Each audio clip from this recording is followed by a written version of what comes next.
Hey everybody, in this video we're going to look at converting general form to standard form of circles. And this is very, very helpful for us because when we are in standard form of a circle, standard form is going to give us our radius and our center. So remember, the standard form of a circle is x minus h squared plus y minus k squared equals r squared, where r squared is our radius squared.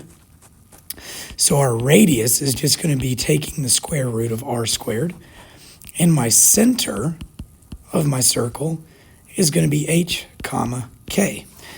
Also keep in mind, all of these are opposite to the signs that we have within our squared binomials.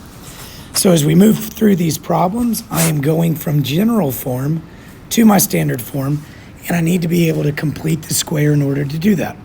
So if you don't remember how to complete the square, be sure to go check out the video that I have of completing the square.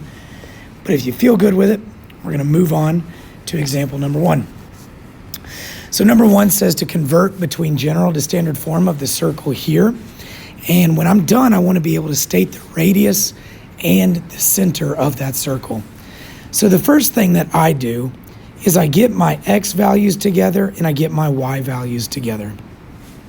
So I have x squared plus 2x plus y squared plus 6y, and I am going to move my constant to the other side. So now what I want to do is I want to complete the square for each of my x terms and my y terms. So the way that we do that is I take half of my b term. So half of 2 is 1. I square that and I get 1. And that is going to be added to both sides of my equation. And actually, I'm going to write it like this. Plus y squared plus, and then I'm going to take half of this term. Half of 6 is 3. 3 squared gives me 9. So I have plus 6y plus 9. And we're going to add that to both sides. So we have negative 6 plus 1 plus 9. At this point, this is where we can now complete our square so that we have our squared binomials. So we have x plus 1. Since I have both signs positive here, this sign will be positive. And remember, I get this term from taking half of whatever my b term was. Plus, and when I complete it for my y, I have y. Since they're both plus, we have plus.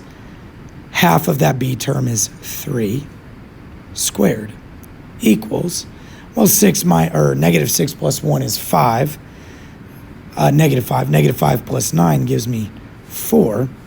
And now we have our general, or our standard form of a circle. And from that, we can get our radius by taking the square root of r squared, which gives me 2.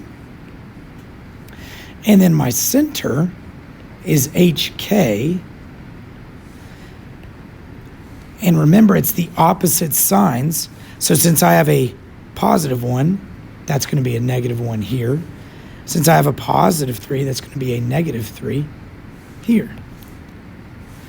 So converting from general to standard form, we wound up getting a radius of 2 and a center of negative 1, negative 3.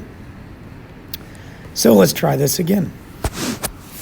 Again, my first step is I'm going to get my x values together. I'm going to get my y values together. Then I'm going to move that constant to the other side. So I have x squared minus 4x plus y squared minus 8y equals negative 11. take half of b, so half of 4 is going to be 2, square 2, and I get 4. And we're going to add that to both sides. Take half of 8, and I get 4. Square it, and I get 16. And I'm going to be adding that to both sides. So clean up my equation a little bit. I have x squared minus 4x plus 4 plus y squared minus 8y plus 16 equals, well, negative 11 plus 4 gives me negative 7. Negative 7 plus 16 gives me positive 9. And now, notice that I have my two quadratics that can be written as perfect squares. Since I have alternating signs here, it's going to be x minus half of b was 2 squared plus alternating signs tells me I have y minus half of b was 4.